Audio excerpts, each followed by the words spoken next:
Nós vamos começar a adorar o Senhor. Você que nos acompanhou nessa live, nós somos a Igreja Batista Memorial da Rocha Miranda, situada na Avenida Estadianos, número 975, em frente ao Colégio Municipal Unidade. Vamos adorar o Senhor, vamos bendizer esse Deus poderoso. Com seu poder, com o teu poder, com o olho da tua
13. 1 João, capítulo de número 5, do 7 ao 13.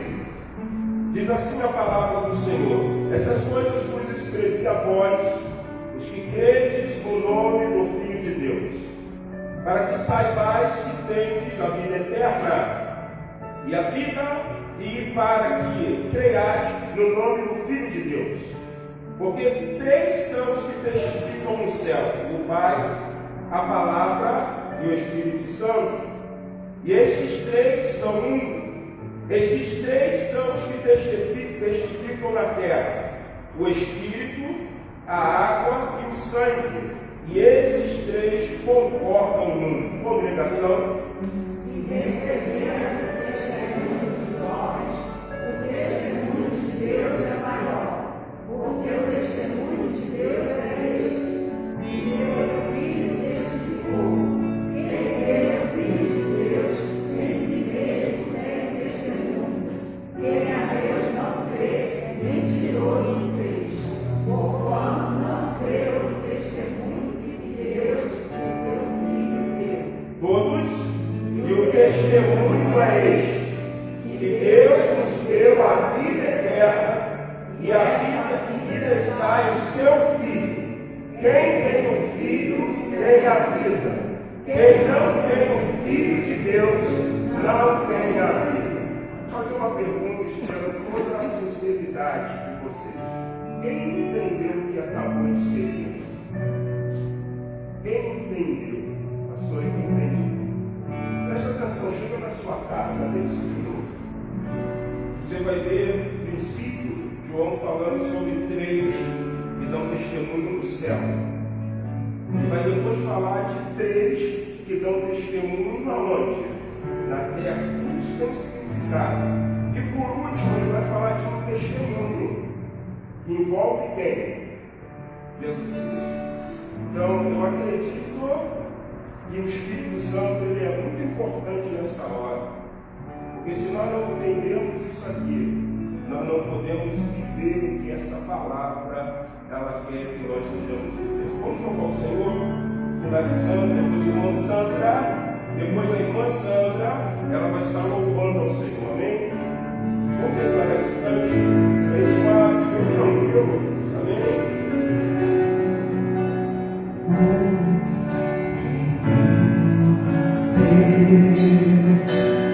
Como um rio, se nos vê, Ele é o próprio Deus que vive em mim, debaixo das asas eu me escondi.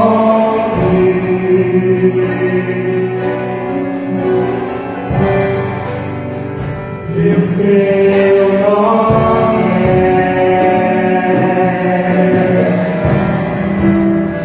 maravilhoso,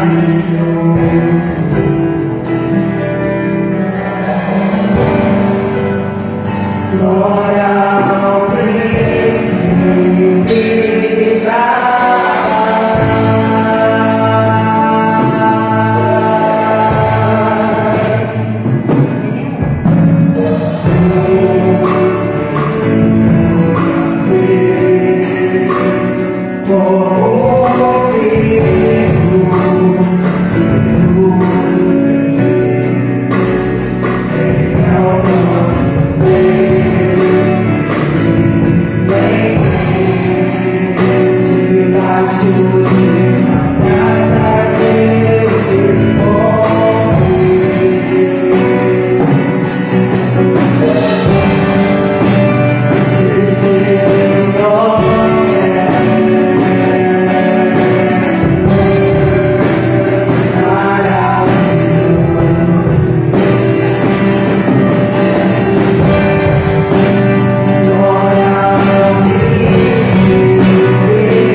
Irmãos, boa noite.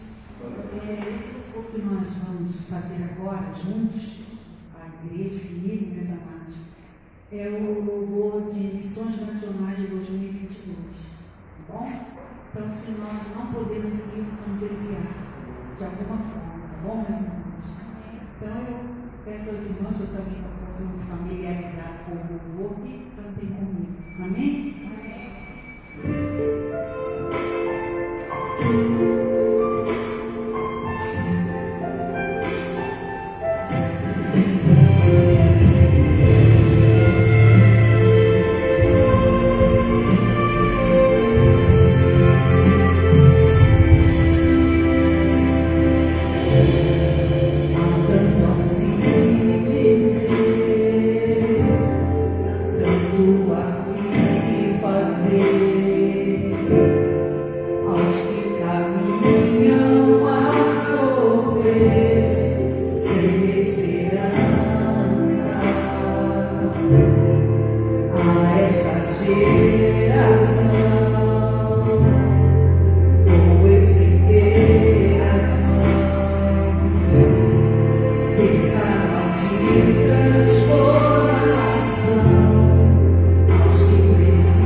Só este é o caminho.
esse hino da campanha de missões, né, para 2022, porque nos faz lembrar do compromisso que nós temos de orar, de também contribuirmos. E nós estávamos tentando fazer uma feira missionária, mas falaram que era melhor confeccionarmos um almoço. Então, no terceiro domingo, nós estaremos realizando um almoço para missões. Então, vou estar passando direitinho no grupo da igreja, no grupo das mulheres, e é um almoço para nós estarmos agariando, né, fundos financeiros para nós estarmos mandando para a junta de missões nacionais. Então, nós estaremos trabalhando, irmãos, com algumas doações. Eu não sei se já tem o cardápio, já tem? Pedi para a Vilma, ela disse que vai. A irmã Vilma vai confeccionar o cardápio direitinho e assim que estiver pronto o cardápio, nós estaremos falando aos irmãos, para que os irmãos, movidos pela liberalidade, pelo Espírito Santo de Deus, possam estar contribuindo, né? Não financeiramente, mas com arroz, né? Vai vir a marca, porque os irmãos sabem que funciona muito bem isso. Então, se estamos em campanha de missões nacionais, nós precisamos lembrar o nosso tema, mas também precisamos lembrar a nossa divisa. Eu quero desafiar você a estar acompanhando no Pastoral News os depoimentos, vídeos, o que está acontecendo no campo missionário, que o nosso irmão Vinícius Rocha, ele sempre está colocando. Então, para lá, dá uma lida, para você estar atento, que nós batistas, pela Junta de Missões Nacionais, estamos fazendo nesse Brasil. Isso é muito importante para que você intensifique a sua oração, para que você intensifique a sua intercessão nessa missão que não é fácil, é árdua, que é estar em outro estado, difundindo a palavra do Senhor. O nosso tema nesse ano é só Jesus Cristo salva. Podemos repetir? Só Jesus Cristo salva. Né? O chorar não salva, mesmo que sejam lágrimas de dor, é Jesus que salva. Assim diz o hino do nosso cantor cristão. A nossa divisa encontra-se em João 14,6. Todo mundo conhece, né? Disse-lhe: Eu sou o caminho, a verdade e a vida. Ninguém vem ao Pai a não ser por mim. Vamos repetir mais uma vez em pé? Você pode se posicionar em pé? Isso é a palavra de Jesus dizendo: João 14, disse-lhe Jesus: Eu sou o caminho e a verdade e a vida. Ninguém vem ao Pai senão por mim. Amém? Queridos, Jesus, quando ele cita isso na narrativa do Evangelho de João, ele está falando sobre a divisão do tabernáculo, que era conhecida como caminho, a entrada, a verdade, o santo lugar e a vida, o santo dos santos. Então, quando Jesus diz isso aos discípulos, ou melhor, aos judeus, ali ele está mostrando aos judeus, mas também aos seus discípulos, que o tabernáculo que Deus mandou Moisés construir nada é nada mesmo menos do que a sua o quê? Representação. Então Deus tabernaculou conosco. Ele desceu, ele largou a sua morada, fez-se homem, habitou entre nós e ofereceu para nós salvação. Por isso que nós, nesse ano de 2022, estamos declarando que só Jesus Cristo salva. Vamos louvar ao Senhor com o hino de número 154 do nosso cantor cristão. Quero convidar a irmã Domingos que se encontra e ela estará conduzindo a igreja sobre a regência do hino de número 154 do nosso cantor cristão. Foi 152, não foi? 154 do nosso cantor cristão. Firme nas promessas. Se você trouxe seu dízimo, se você trouxe a sua oferta, você que está nos ouvindo, se você sentiu desejo no seu coração, como algumas pessoas já fizeram, de estar contribuindo financeiramente para a Igreja Batista Memorial de Rocha Miranda, lembre no Instagram da igreja ou na página do Face ou em contato com o pastor Márcio, e nós estaremos passando para você como você pode abençoar esta casa, como você pode abençoar a igreja do Senhor. 154 do cantor cristão.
Queridos, ainda em pé, eu quero convidar os irmãos a abrirem suas Bíblias em 1 Coríntios, no capítulo de número 11.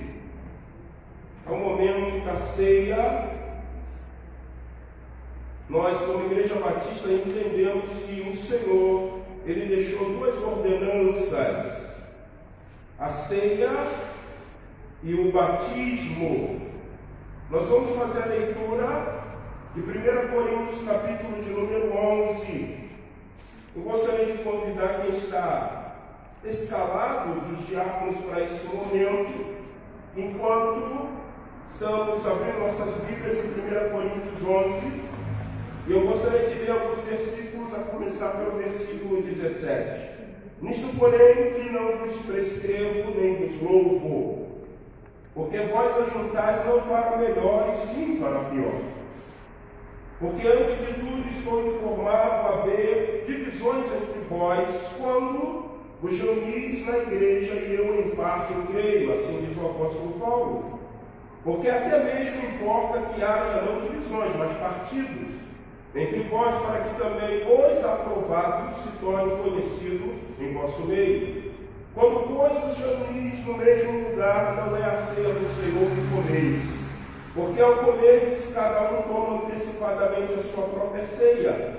E há quem tenha fome, ao passo que há também quem fique bêbado? Não tendes porventura casa onde comer e beber? Ou menosprezais a igreja de Deus e envergonhais o que nada tem? Que vos direi? Louvar-vos-ei nisto, certamente não vos louvo, porque eu, Paulo, recebi do Senhor o que também vos entreguei, que o Senhor Jesus, na noite que foi traído, tomou o pão, e tendo dado graça, o partiu e disse: Isso é o meu corpo, que é dado por vós, fazer isto em memória de mim. Por semelhante modo, depois de haver ceado, tomou também o cálice, dizendo: Este cálice é a nova aliança no meu sangue. Fazer isso todas as vezes que beberdes em memória de mim. Porque todas as vezes que comerdes o pão e beberdes o cálice, anunciai a morte do Senhor Jesus até que Ele venha. Nós vamos ter esse momento de ceia. Você que é batizado, está em plena comunhão com o Senhor, eu quero convidar você a estar participando deste memorial. Mas antes de nós estarmos cantando o número 142, Pão da Vida, Pão do Céu, se faz necessário nós lembrarmos a orientação de Paulo. A igreja primitiva, a igreja que era a igreja pós a ascensão de Jesus, ela celebrava uma festa chamada Festa do Amor, Festa Ágape, ou Festa Agapau, também conhecida como Festa da Fraternidade. E começou a acontecer um equívoco na Festa do Amor, ou na Festa da Fraternidade. Eles não entendiam o valor real do que era o momento da inauguração de uma nova aliança. Você percebeu o que Paulo disse? Paulo disse que alguns não estavam esperando os outros, alguns corriam na frente, alguns se embriagavam. E aí Paulo entra nesse cenário para justamente mostrar para nós que, por mais que a ceia do Senhor seja um memorial, nós precisamos ter relevância na hora de estarmos participando dela. Mas antes disso, Paulo ainda exorta a igreja dizendo que quando eu e você temos a oportunidade de participar desse memorial chamado Ceia do Senhor, nós estaremos relembrando a morte vicária, o corpo, ou melhor, o pão, que representa o corpo que levou os pecados, o suco da uva, ou vinho, que simboliza o sangue que foi derramado, nos une ao Senhor Jesus. Então, uma coisa que é muito lógica, o momento da ceia, o momento desse memorial, é o momento onde nós vamos deixar transparecer a nossa unidade com quem? Com o Senhor Jesus. E aí Paulo chega e diz assim: por mais que seja um memorial, vocês estão profanando o memorial. Segunda coisa que o apóstolo Paulo diz: se a ceia traz o vínculo de comunhão com Deus, como é que eu vou participar da ceia se eu não tenho comunhão com o meu irmão? Então é muito bom, irmãos, nós estarmos lembrando o que a Bíblia nos ensina. Paulo chega e diz assim: eu estou informado, não foi eu que vi não, mas eu estou informado que a palavra grega aqui, em divisões, é rasgões em panos. Panos, trapo rasgado, fatiado. E ele diz: a divisão entre vós, e vós reunis na igreja, e eu em parte creio. A segunda coisa que ele fala é que a divisão vai proporcionar partidarismo. Então isso acaba com o vínculo nosso de comunhão. Nós precisamos em todo momento entender que a palavra do apóstolo Paulo, direcionada a cada um de nós, não é somente para aquele que não vive casado, que não pode tomar ceia porque ele não é casado. A palavra de Paulo para nós é o seguinte: examine-se o homem o quê? Antes de comer do pão e beber do vinho. Nós não temos prática, e é tão constrangedora como tem os irmãos pentecostais de pedir perdão à frente da igreja. Eu acredito que isso nem existe mais. Mas a Bíblia manda nós fazermos um autoexame, para que nós não venhamos ser condenados, não é eterno, mas o Espírito Santo de Deus que vai em todo momento nos exortar, nos chamar a atenção com o seu grande amor, ele vai nos redarguir a respeito disso. Então você que é um cristão em plena comunhão com o Senhor, com a sua igreja, com o seu irmão, eu quero convidar você, nesse momento, a estar participando da ceia do Senhor. Louvemos o Senhor com o de número 142 do nosso cantor cristão.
Vamos cantar o hino de número 123, a primeira estrofe deste hino, quando expressa que o sangue de Jesus é um sangue bendito, o sangue do Cordeiro, daquele que fez expiação pelo meu e também pelo seu pecado. Quero convidar você a estarmos cantando, a princípio, a primeira estrofe desse hino, hino de número 123 do nosso cantor cristão.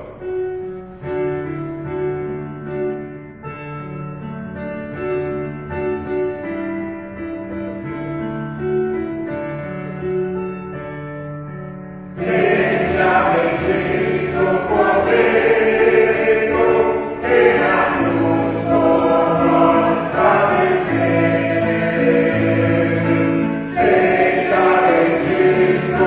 sangue.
memorial sem lermos a palavra de Deus.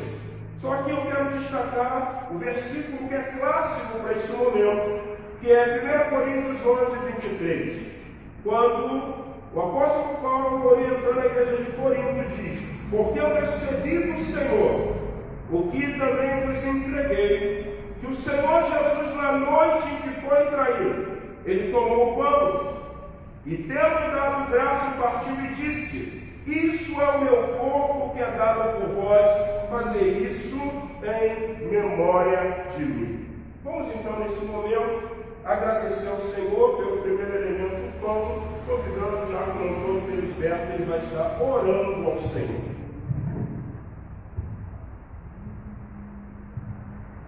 Amadíssimo Deus, agradecido a Deus, nós somos por estar nesse momento, Senhor, na tua casa, orando e bendizendo. Amém. E agora te pedimos, Senhor, que Deus esteja nos consagrando, nos ligando, nos abençoando, Senhor, por esse elemento, Senhor, Amém, que estamos sendo servidos. Glória a Deus. Bendita a nossa vida, perdoa nossas falhas, é tudo que oro, em nome de Jesus. Amém. Queridos, mediante a graça, tomamos o primeiro elemento do pão. A Bíblia ainda continua, e no versículo de número 25 ele diz assim: por semelhante modo, depois de haver ceado, tomou também o cálice, dizendo: esse cálice é a nova aliança no meu sangue. Fazer isso todas as vezes que o beberdes em memória de mim.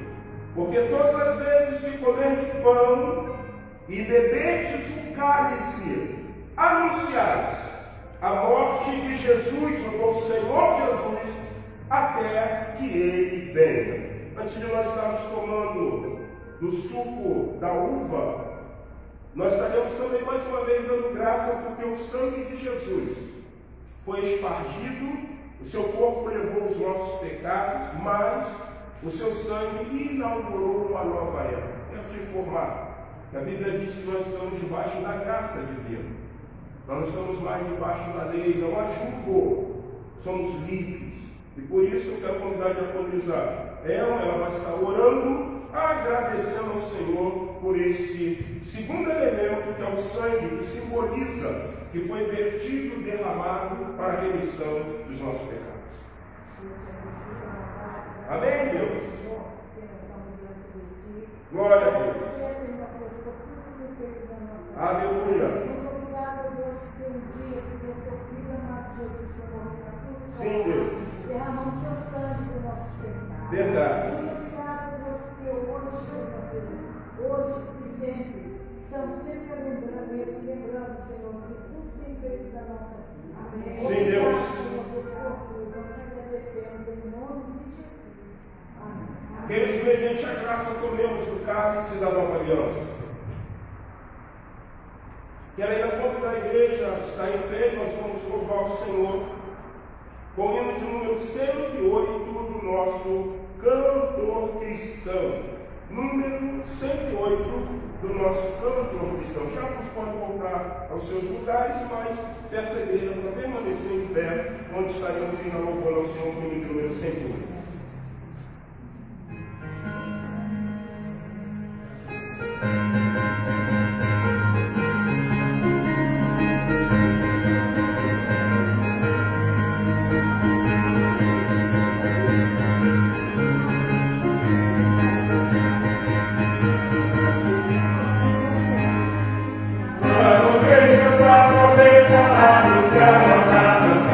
Quando chega amor,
Irmãos, vamos abrir nossas Bíblias em Atos dos Apóstolos, capítulo de número 8.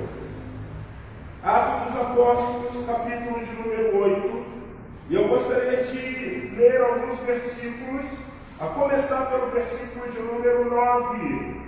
Atos dos Apóstolos 8, 9.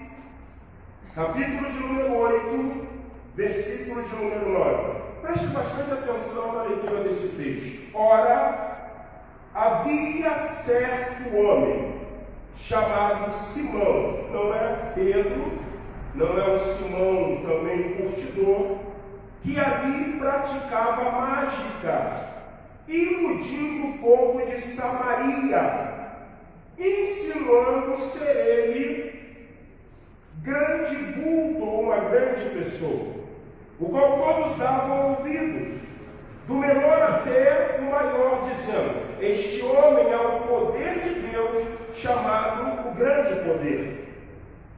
Aderiram a ele porque havia muitos os iludira com mágica, com engano. Quando, porém, deram crédito a Filipos, moradores de Samaria, que os evangelizava a respeito do reino de Deus e do nome de Jesus Cristo, iam sendo batizados assim homens como mulheres. O próprio Simão mágico abraçou a fé e, tendo sido batizado, acompanhava Filipe de perto, observando extasiados sinais, prodígios, milagres praticados por Filipe. Ouvindo os apóstolos que estavam em Jerusalém, que Samaria recebera a palavra de Deus, enviaram-lhe Pedro e João, os quais, descendo de Jerusalém para Samaria, oraram por eles, por aqueles moradores ou os samaritanos, para que recebessem o Espírito Santo. Porquanto não havia ainda descido sobre nenhum deles, mas somente haviam sido batizados em nome do Senhor Jesus. Então lhe impunham as mãos e recebiam o Espírito Santo. Vendo, porém, Simão que, pelo fato de imporem os apóstolos, as mãos eram concedido o Espírito Santo, e ofereceu-lhe dinheiro, propondo: concede-me também a mim este poder, para que aquele sobre quem eu impor as mãos receba o Espírito Santo. Pedro, porém, lhe repreendeu: o teu dinheiro seja contigo para a perdição, pois julgaste adquirir por meio dele o dom de Deus. Não tens parte nem sorte neste ministério, porque o teu coração não é reto diante de Deus. Arrependa-te, pois, da tua maldade. Roga ao Senhor, talvez de ser seja perdoado o intento do teu coração. Pois vejo que está em fel de amargura e laço de iniquidade. Respondeu, porém, Simão, e lhe pediu: rogai vós por mim ao Senhor, para que nada do que disseste sobrevenha a mim. Eles, porém, havendo testificado e falado a palavra do Senhor, voltaram para Jerusalém e evangelizavam muitas aldeias dos samaritanos. Senhor, em nome de Jesus, obrigado pela oferta que foi depositada no teu altar. Obrigado pelo momento de ceia do Senhor. E agora, fala aos nossos corações, pois é em nome de Jesus que oro, em nome de Jesus que nós agradecemos. Amém. Amém. Queria que você pode se sentar. Eu queria rapidamente, nesses minutos restantes de culto, abrir esse mês de outubro com essa ênfase que eu acredito ser muito importante para nós como comunidade de fé.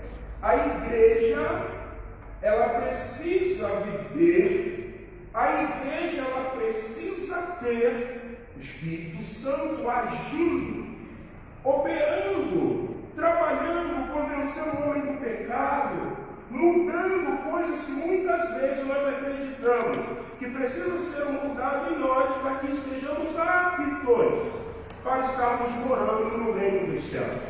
Porém, tem uma coisa, irmãos, muito interessante.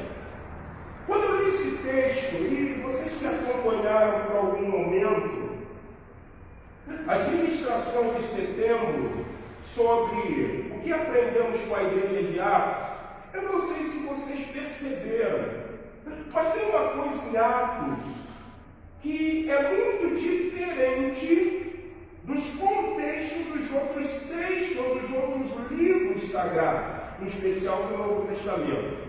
Eu estou falando que em Atos você vai ver coisas que você não vai conseguir ver quando Paulo escreve a igreja da Galácia, quando Paulo escreve a igreja de Tessalônica, quando Paulo escreve a igreja de Éfeso, quando Paulo fala ali a Filemão, você não vai encontrar isso na igreja de Tessalônica. E uma das coisas que me chamou muito a atenção nesse tempo que nós estudamos sobre Atos dos Apóstolos é que quando você vê o capítulo de número 2, você tem 120 irmãos, 120 judeus que criam em Jesus como seu único e o quê? Suficiente Salvador.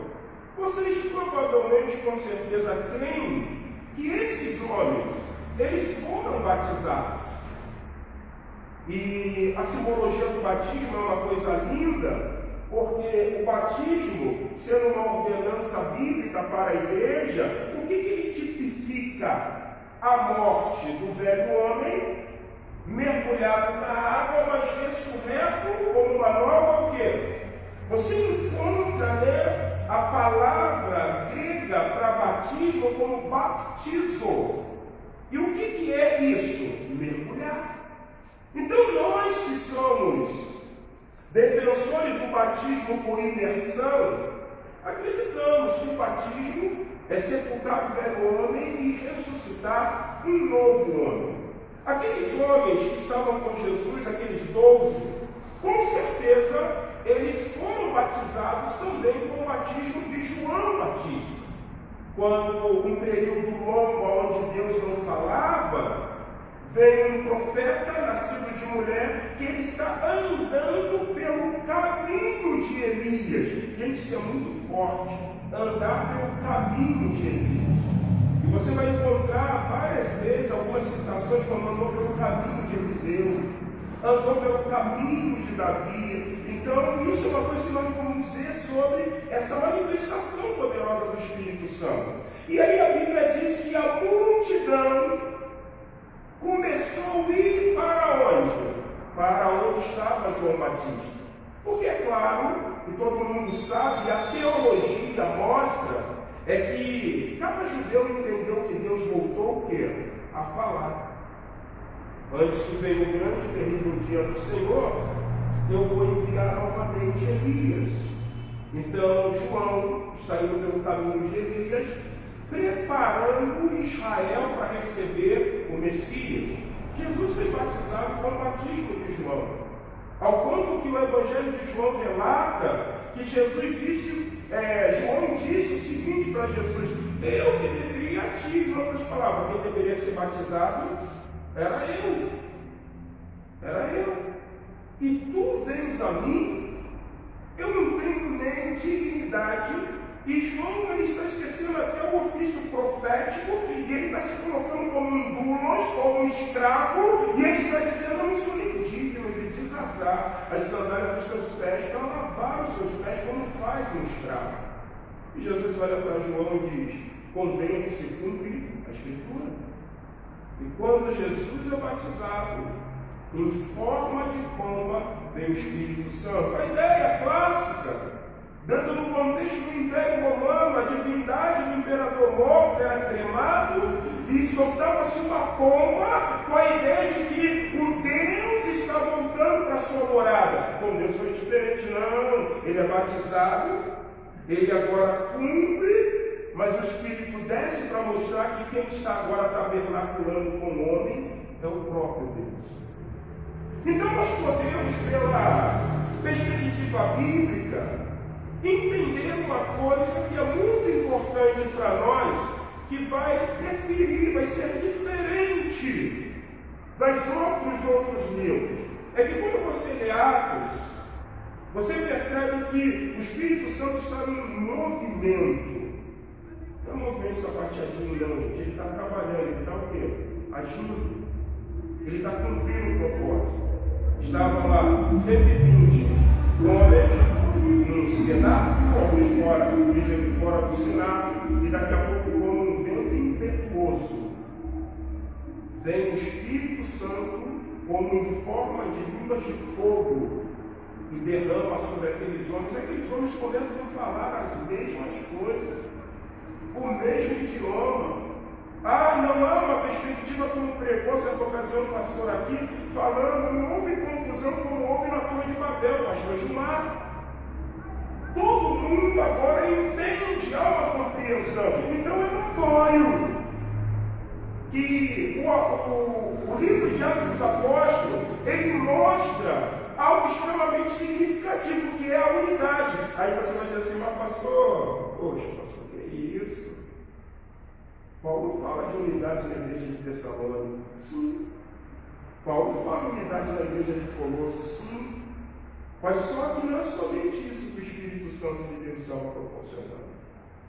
Porque quando você lê Atos, você vai perceber uma coisa muito interessante.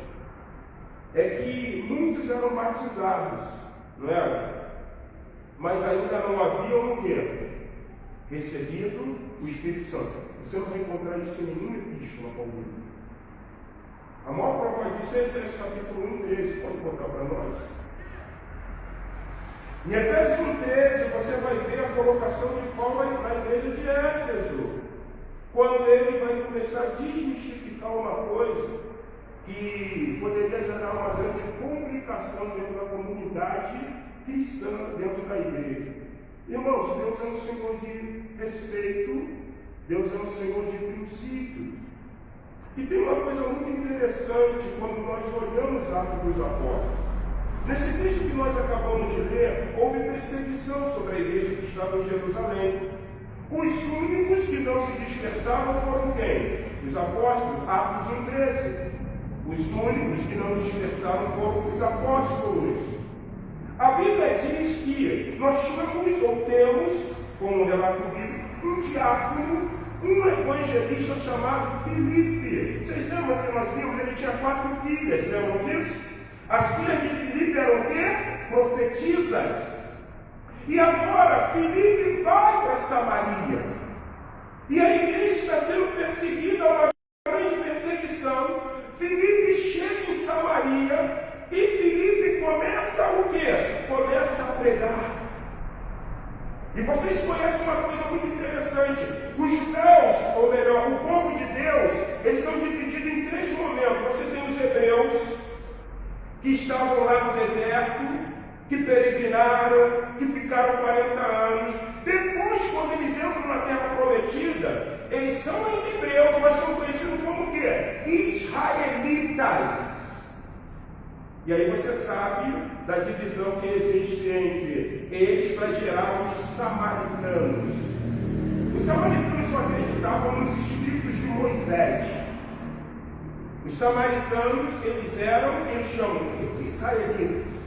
Só que existe um terceiro momento, que agora no Novo Testamento você não vê chamando de hebreus, você não vê chamando eles de israelitas somente, mas você vê chamando eles de quê? Judeus. São três momentos de Israel. Nesse segundo, Israel tem essa divisão. Samaritanos. E aí você vai lá para Jeroboão, vai lembrar de uma cidade que Jeroboão edificou, chamada Betel, ou melhor, de um altar que Jeroboão edificou, chamado altar em Betel, sobre uma cidade de centro de adoração que ele chamou de quê? Samaria. Davi tinha a cidade de adoração que era onde? Jerusalém. Jeroboão, quando assume, ele diz, não, agora Samaria é o lugar de israelitas adorar. E aí, Filipe, ele chega a uma classe de judeus, que se estabeleciam como distintos, porque eles eram descendentes dos samaritanos, são israelitas. Nós cumprimos o que Moisés está dizendo. Nós cremos na lei de Moisés. E para completar, você tem um israelita samaritano chamado Simão. Vocês lembram de Balaque e Balaão? Vocês lembram, não lembram? É mais ou menos a postura de Simão. Ele era alguém que falava coisas, mas o que ele usava? A mentira, a mágica. Só que o povo ficava o quê? Impressionado.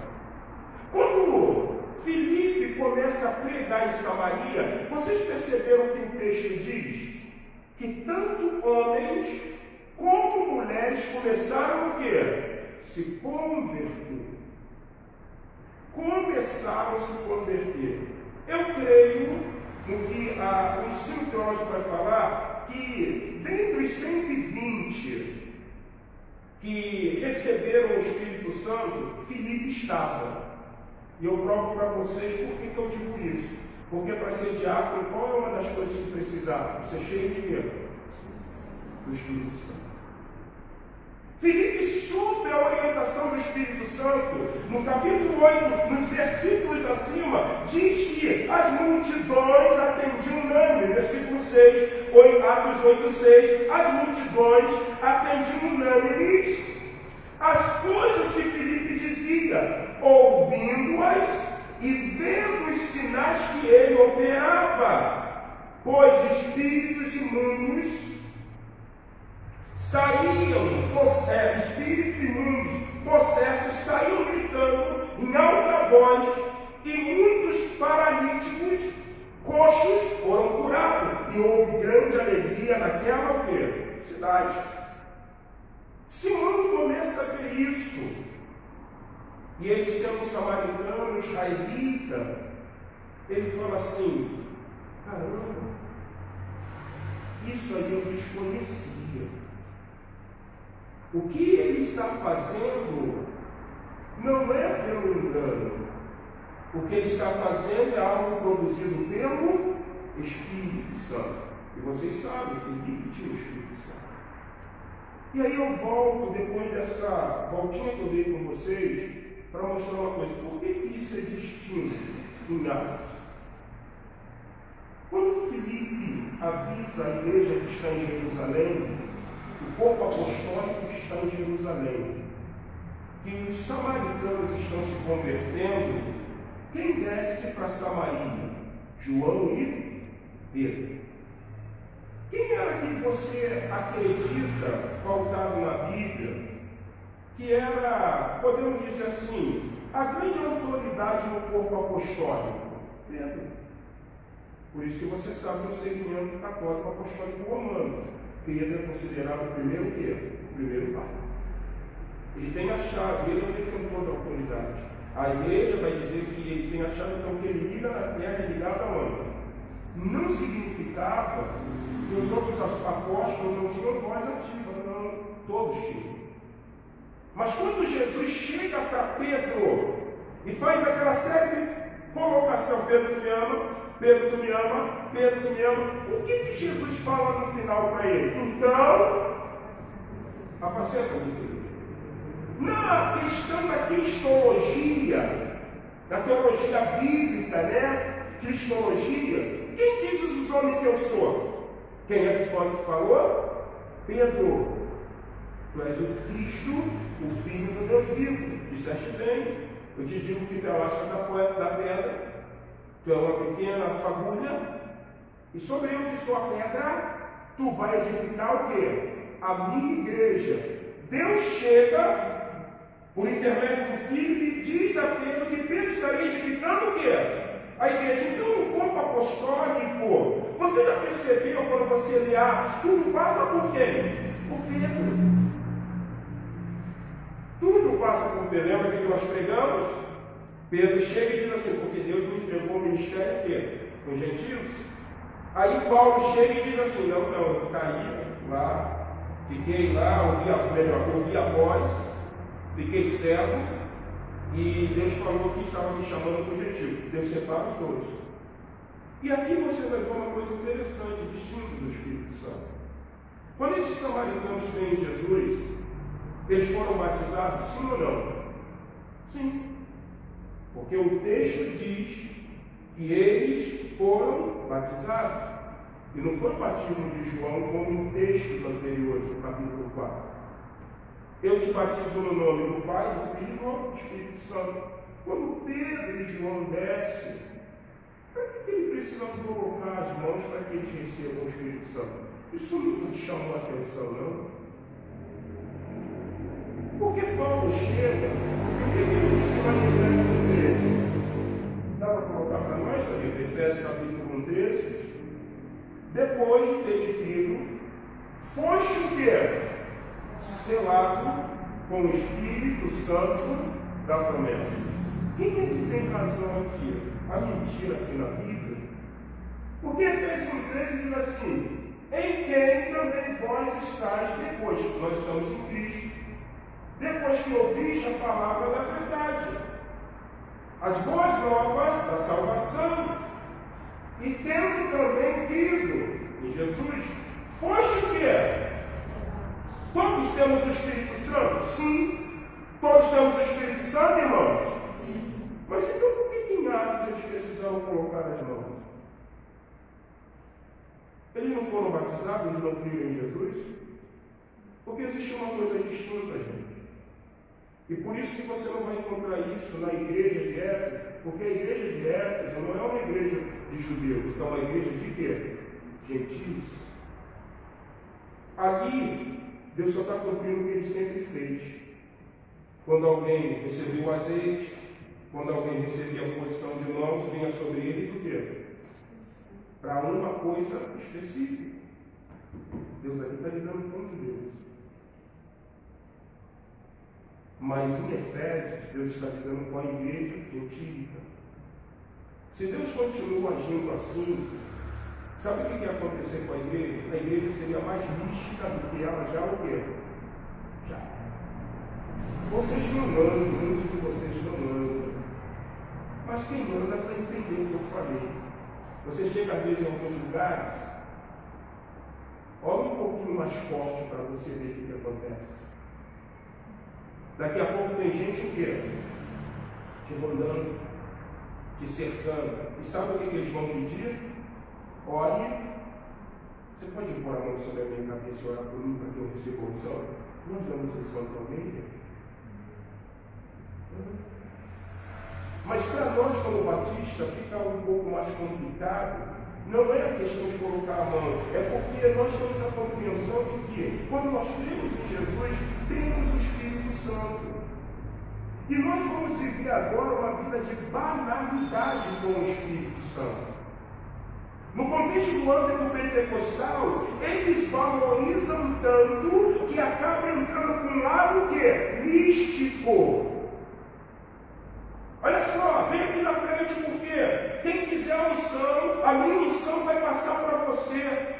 O Novo Testamento abomina isso. O Novo Testamento. Porque o Novo Testamento diz que a partir do momento que eu creio em Jesus, eu tenho o quê? Agora, tendo o Espírito Santo, eu preciso cultivar uma vida com quem? Com Ele. Você está entendendo o livro de Simão? Ele achou que o Espírito Santo era uma coisa como Naamã pensou. Quem não lembra, como Naamã pensou? A menina falou que quisera que o meu Senhor estivesse diante do profeta Eliseu. Ele ficaria curado de quê? Da sua lepra. Aí a mãe de Naamã ouviu e falou assim: pede ao rei da Síria para escrever uma carta para o rei de Israel. E aí a carta chega, há o conhecimento da carta pelo profeta Eliseu, e vocês lembram muito bem. O que Eliseu diz? Manda ele vir, para que saiba que há profeta em Israel. Quando Naamã vai, vocês sabem por que Naamã não vai, porque Eliseu não vai receber Naamã, lei da lepra. Ele é profeta. E um profeta não podia ter contato com quem? Com o leproso. Ele manda um discípulo de profeta, mas eu tenho certeza que a orientação dele é a seguinte: você conhece a norma de Nela, não conhece já? Sim, senhor. O que diz? Que tem que ter uma distância de 5 metros. E eu não posso tocar em nada, e ele já o vê. Por isso ele fica leproso, lembram disso? Quando Geazi vai, ele diz assim: Naamã, o meu Senhor mandou te dizer para tu mergulhar 7 vezes no rio Jordão. Qual é a colocação de Naamã? Tantos rios bons, Abana, Farfá, rios com águas cristalinas, não escura como o do Jordão. Eu pensei que ele viria na minha presença e invocaria o quê? Seu Deus, porque na concepção de Naamã era uma concepção mística. Invocação aos deuses envolvia conjuros, movimentação de mão, colocar a mão, isso e aquilo outro. Então Deus, quando Ele fala da prerrogativa de Espírito Santo, a primeira coisa, Ele não vai trabalhar com mística. Ele vai trabalhar com a realidade daquilo que o Espírito Santo de Deus o quê? Por isso, quando Paulo chega na igreja que é gentílica, ele tem que desmistificar isso, porque Paulo não está pregando o judaísmo melhorado, Paulo está pregando uma nova aliança. Quem crê, ele vai receber o Espírito Santo, ele tem um selo. Agora, depois de ter o selo, estar com o Espírito Santo, você não pode viver a vida de fé ou de amargura.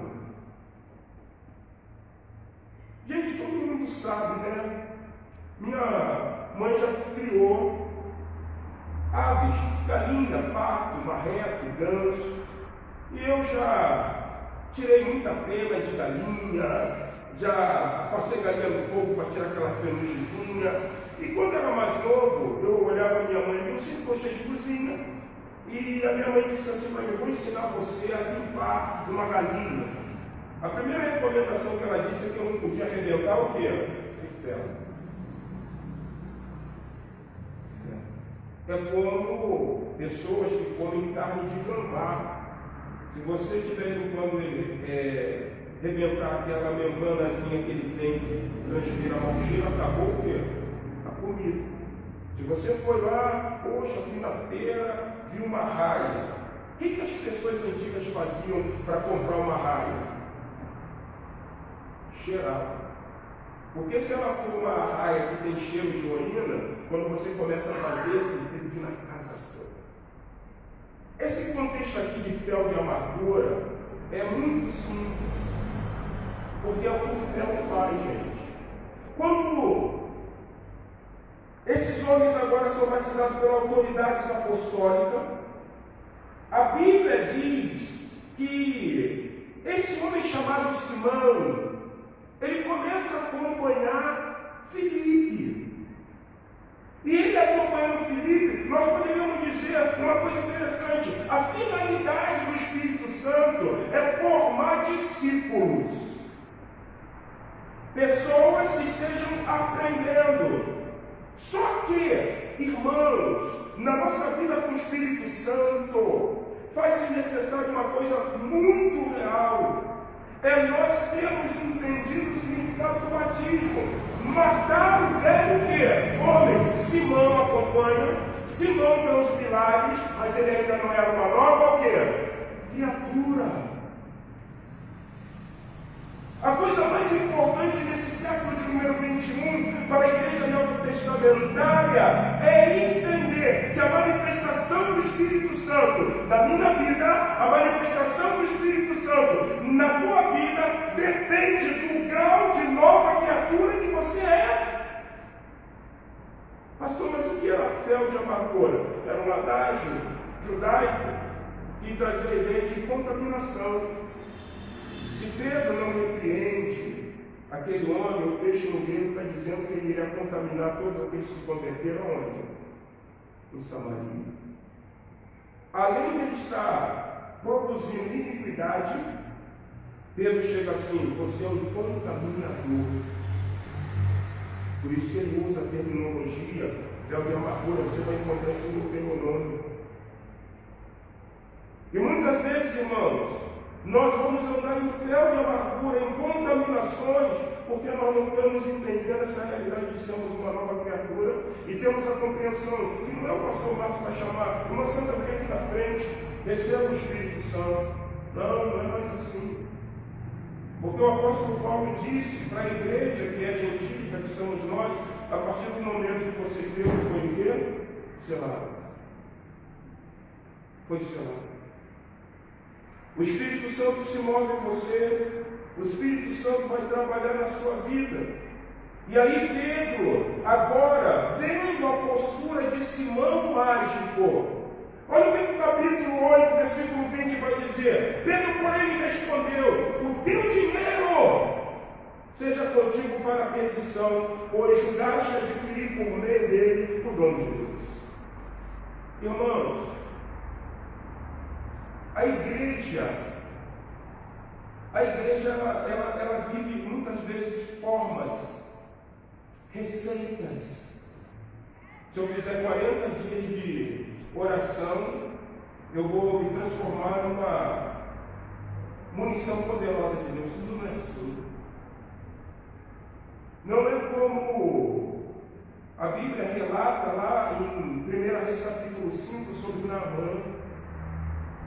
Pedro chega agora e diz o seguinte: Simão, você andou com quem? Andou com Filipe.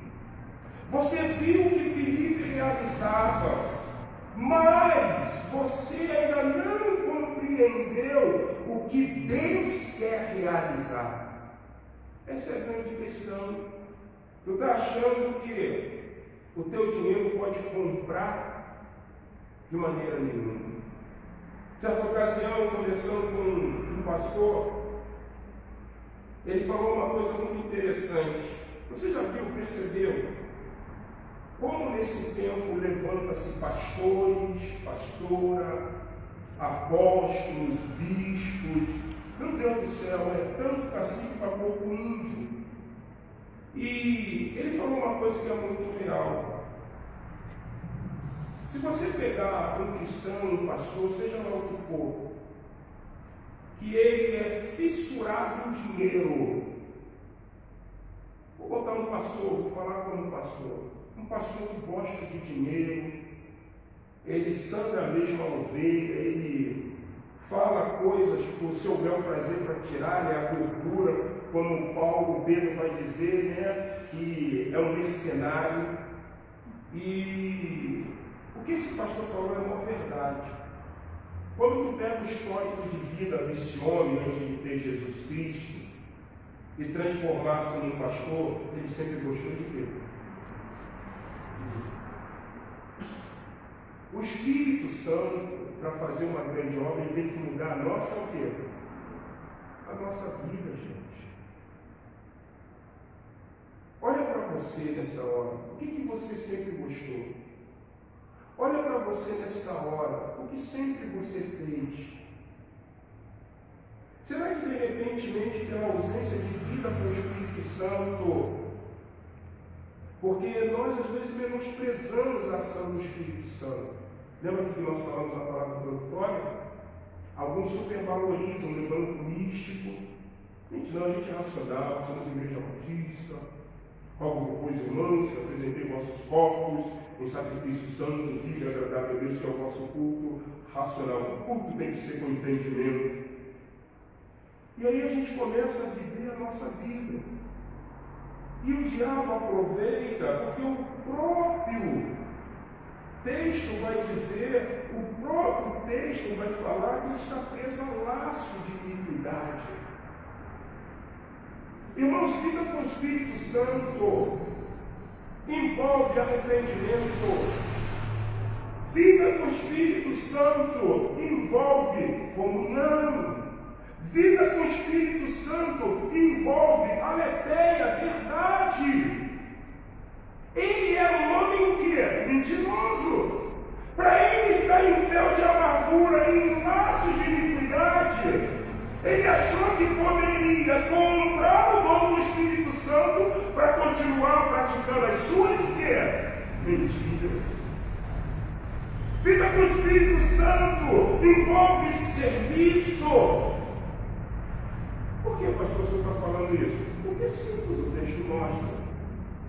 Antes dele ouvir Filipe, antes dele seguir Pedro, ele era Simão o quê? O mágico, não era isso? Mas como todos os samaritanos o conheciam? Como o poder de quem? Poder de Deus. Ele falou o seguinte: poxa, se eu conseguir esse dom, eu não vou perder a posição que eu sempre tenho. Irmão, senhora, que Deus está dizendo assim para mim, Márcio, quer ter vida com o Espírito Santo? Quero, Senhor. Então desça. Desça. Desça. E a Stanley diz uma coisa muito interessante para os pastores. Esteja sempre preparado para pregar um bom sermão, mas esteja sempre preparado a pregar péssimos sermões. Porque se você sempre pregar sermões bons, você vai achar que é o grande pregador. Isso é vida com o Espírito Santo. Isso é compreender a vontade desse Deus do céu. Irmãos, nós estamos vivendo os nossos rudimentos.